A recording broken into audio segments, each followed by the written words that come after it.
You ask Tiger to solve. This deals with linear equations with one unknown. The final result is x equals -1. Let's solve it step by step. Simplify the expression. Group like terms. Simplify the arithmetic.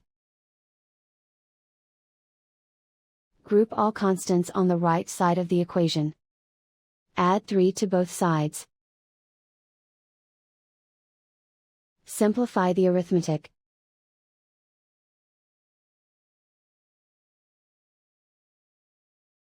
Isolate the x.